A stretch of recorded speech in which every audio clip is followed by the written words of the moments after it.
Bugün başlıktan da gördüğünüz gibi zaten açıkça söyleyeyim, herkesin dileği gerçekleşiyor diyebiliriz. Yani dileğinden kastım istekleri, arzuları falan artık oyunlara geliyor, fark ediyorsunuz. Öyle zaten bunu Car Parking 2'de zaten bayağı bir görmüş olduk. Oyuncular zamanında neler isteyip de Car Parking 2'de bitirmişler, bunları inceleyeceğiz sizlerle birlikte. Zaten videonun içine geçtiğim daha detaylı anlayacaksınız zaten.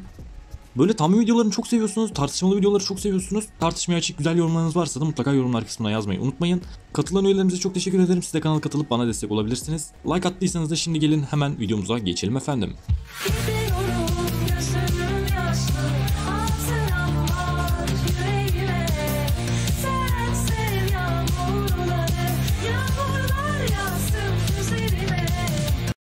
Çoğunuzun kafası karışık olabilir hala bu ikinci oyunla alakalı. İnanın ben de sizin gibi, benim de kafam çok karışık. Nedenini söyleyeyim. Herkes çok dirgin, çok kesim şundan korkuyor. Birinci hesabım ikinci oyuna da aktarılacak mı veya biz sıfırdan mı başlayacağız? Yani oyun nasıl olacak, inşallah Tasimov'un oyununa benzemeyecek diye herkes beklemeye girdi diyebiliriz. Bir kısım diken üstünde. Bu olumsuz tartışmalarla işimiz yok. Herkesin istediği özelliklerle alakalı konumuz.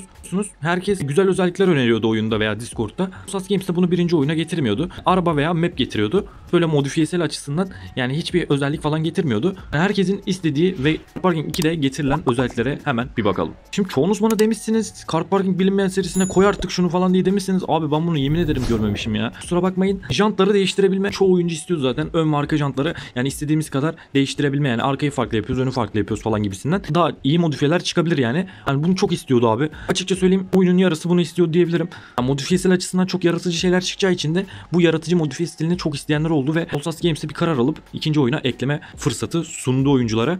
İkinci çok istediğiniz özellik ise cama yazı yazma oldu. Cama yazı yazma da jantları istediğimiz kadar değiştirebildiğimiz kadar da bayağı bir istendi diyebiliriz. Yakın yani çokluğu. Ya bu yazı yazmayı bayağı bir yıldan beri isteniyor bu. Olsas Games yani Car Parking 1'e getirmeyip de 2'ye getirecek. Bu dediğimiz gibi altyapıdan kaynaklı bir optimizasyon sıkıntısı olduğuna dair de Car Parking 1'e de getirmemiş olabilirler. Car Parking 2'de tamamen altyapıyı düzelttiklerini söylüyorlar. Optimizasyon sıkıntısı olmayacaklarını söylüyorlar ama yani en düşük cihazda bile en düşük grafikleri aldığımı kasan bir oyundan, ikinci oyundan bir insan beklentiye girmez benim gözümde ama ben yine de oyunu onca yıllardır oynamama rağmen yani sonuçta bir oyundan beklentiye giriyor bir insan. Ama yazı yazma çok güzel oldu. Yaratıcı fikirler çıkaran insanlar olacaktır. Aşırı iyi modifiye yapanlar olacaktır. Ama yazı yazma modifiyesi farklı, arabanın liverisi modifiyesi farklı, jant modifiye etmesi farklı. İnanın farklı modifiye seçenekleri arkadaşlar bunlar.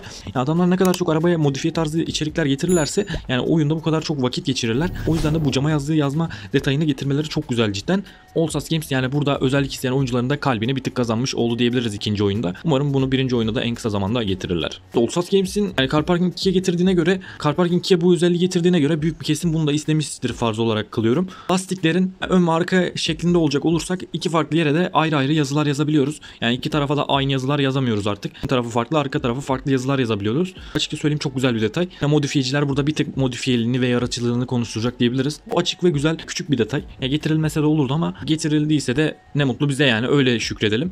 İstenilen özellik ise bu her iki oyunda geçerli. Her iki oyunda map istenildi. Yeni mapler getirirse çok güzel olur Car Parking 1 için, Car Parking 2 için dediler. Yani Olsas Games zaten Japon map'i getirdi ve de bu yeni Mountain map'ini yenilediler bildiğiniz üzere Car Parking 1'de. Car Parking 2'de de biliyorsunuz en son fotoğraflardan da gördüğümüz üzere City 1 tamamen yenilenmiş ve de yeni yarış map'i getirmişler. Son attığı fotoğraflardan da belli oluyor zaten yeni yarış map'i, drag map'i getirdikleri. Açıkça söyleyeyim yani Olsas Games burada da oyuncuları dinlemiş diyebilirim sizlere. Yani şöyle diyor olabilirsiniz. Yani abi bu sonuçta bizim yani istediğimiz özellikleri, Türklerin getirdiği özellikleri yani getirmiyor diyebilirsiniz ama arkadaşlar oyun sadece Türklere bakmıyor dediğim gibi. Yani globale baktığı için herkesin fikrini almaları gerekiyor. Şimdi şöyle diyen tayfa da olabilir. Desteğimiz sonuçta onlarca oy alıyor. Çok oyluyla kazanmamız gerekiyor falan gibisinden de diyebilirsiniz. Biliyorsunuz Discord'da oylama gibi bir sistem var. Oylamayla yürütülüyor her şey. Diyorum bu konuda siz de haklısınız. Yani en çok oylama o aldı diye yani oyuna direkt o getirilmiyor. Adamların bir listesi var bildiğiniz üzere. Bilmiyorsanız da ben sizi burada tekrardan açıklayacağım. Yani adamlar bu en çok oylanan özellikleri bir yere not ediyorlar.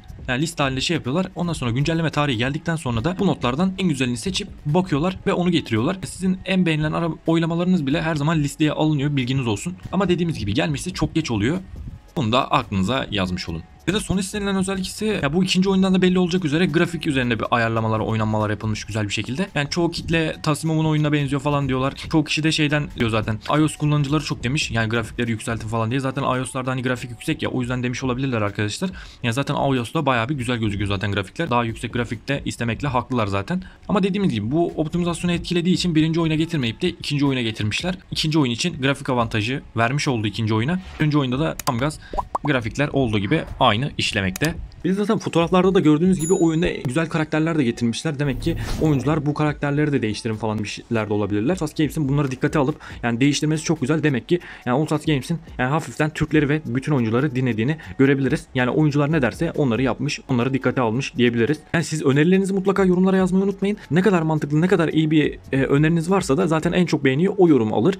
İçeriği yazan yorumlarda zaten yani sürekli aynı kalmaya devam ediyor zaten. Yani ne kadar farklı ve uzun detaylı şeyler yazarsanız o kadar çok dikkate alınır yorumunuz ve o kadar da çok oyun yapımcılarına iletme şansım olur. Yani sürekli oyun yapımcılarına aynı şeyleri yazarsam artık oyun yapımcıları şöyle algılıyor. Yani bu beni sürekli darlıyor, aynı şeyleri yazıyor falan gibisinden soğuyor yani bizden arkadaşlar. Yani siz sürekli ne kadar çok spam atarsanız o kadar sizden çok soğuyorlar. Tam kıvamında ve zamanında atarsanız da yani sizi dikkate alıyorlar. Bu Car Parking 2'deki olduğu gibi. Allsats Games'in oyuncuları dikkate aldığına dair güzel bir tartışmalı video çektim diyebilirim. Bu oyunun tarihi şu anlık daha belli olmadı. Eylül ayında çıkacak diyorlar ama buna kadar doğru ne kadar yanlış.